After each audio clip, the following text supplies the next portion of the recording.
നമ്മളെന്ത് നമ്പൂരി നമ്പൂരി ഒന്നാകാൻ ഇഷ്ടപ്പെടുന്നില്ല. നമ്പൂരി എന്ന് വെച്ച് കഴിഞ്ഞാൽ നാലമ്പലത്തിനുള്ളിൽ തിരി കളിക്കേണ്ടതെന്ന് ആ ജോലിയൊന്നും ഞാൻ ചെയ്തില്ല. പിന്നെ നാലമ്പലത്തിനുള്ളിൽ തിരി തെളിക്കുന്നവൻ നമ്പൂതിരി. തിരുമേനി തന്ത്രിയാൽ ഇരുത്തപ്പെട്ട ബിംബത്തിന്റെ അല്ലെങ്കിൽ രൂപത്തിന്റെ നടക്കിൽ ഇരുന്ന് മേൽവിലാസം വായിക്കുന്നവൻ തിരുമേനി. യേശു എന്നുള്ള പേരിന്റെ അർത്ഥം അറിയോ? അറിയില്ല. യേശു എന്ന് വെച്ചാൽ പരിശുദ്ധാത്മാവിനും മറിയത്തിലുണ്ടായ ദേവൻ. ആ മൂന്നക്ഷര യേശു. പരിശുദ്ധാത്മാവിന്റെ ശിവ, മറിയത്തിന്റെ ദേവന്റെ ആ ദീർഘപുണ്യ, അതാണ് യേശു. മനസ്സിലായോ? കുരിശിന്റെ അർത്ഥം അറിയോ? ഇല്ല. ഈശ്വരന്റെ കുഞ്ഞ് മരിച്ചടം, അതാണ് കുരിശ്. അത്ര അക്ഷരാണത്. ക്രിസ്തുവിന്റെ അർത്ഥം അറിയോ?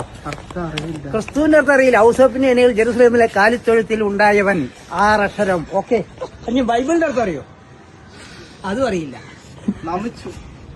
അതായത് ബൈബിൾ എന്ന് വെച്ചാൽ ദൈവപുത്രനായ ഈശോയെ ബലി നൽകിയ ചരിത്രം ഉൾക്കൊള്ളുന്ന ബുക്ക്.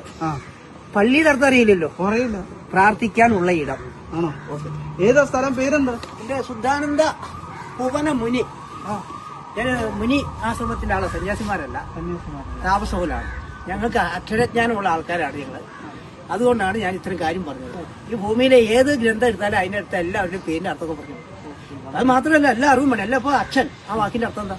അകാരം സൃഷ്ടാവാണ്, ആയുടെ ഉച്ചാരണമാണ്. അപ്പോൾ അകാരം സൃഷ്ടാവിൽ നിന്ന് ജനിപ്പിക്കുക എന്നുള്ളതാണ് അച്ഛന്റെ ഒരു ഗുണം പറഞ്ഞത്. അപ്പം പരിപാലിച്ച വളർത്തിയവൻ. സ്വരൂപം എന്ന് പറഞ്ഞാൽ 2 ചായയില്ലേ? ഒന്ന് പരിപാലിച്ച, ഒന്ന് രൂപം. അപ്പോൾ സൃഷ്ടിച്ച് പരിപാലിച്ച് വളർത്തിയ സ്വരൂപത്തിൽ വർദ്ധിക്കുന്നത് കൊണ്ട് നമ്മൾ ആ ഗുണം കണ്ടെത്തില്ല. അതുകൊണ്ട് അച്ചാച്ചാന്ന് വിളിക്കും. ഇനി അമ്മ എന്ന് വിളിക്കുമ്പോൾ 3 അക്ഷരമാണ്. അതായത് അകാര സൃഷ്ടാവാണ്. സൃഷ്ടാവിൽ നിന്ന് മകനെയോ മകളെയോ ജനിപ്പിച്ചു, അതാണ് അമ്മ. ഇനി അത് ഉമ്മ എന്ന് പറയുമ്പോൾ ഉദരത്തിൽ മകനെയോ മകളെ ജനിപ്പിച്ചു, വളർത്തി. ഇനി വാപ്പ സൃഷ്ടിച്ച് പരിപാലിച്ച് വളർത്തി. അപ്പോൾ ഓരോ വാക്കിന് ഈ അർത്ഥങ്ങൾ എത്തണം. ഇവര് നിസ്സാരം എന്ന് ചോദിക്കണം. കൊതുകിന്റെ അർത്ഥം അറിയോ? കോന്ന് വെച്ചാൽ കൊമ്പ്, അവസാനം കേന്ന് പറയും, അത് കയറ്റി. താന്ന് വെച്ചാൽ രക്തം. ഊറ്റാന്ന് പറയുമ്പോൾ അത് കൊമ്പ് കയറ്റിട്ട് രക്തം ഊറ്റുക, അതാണ് കൊതുക്. അത്രയും ഗുണമാണ് അതിനുള്ളത്.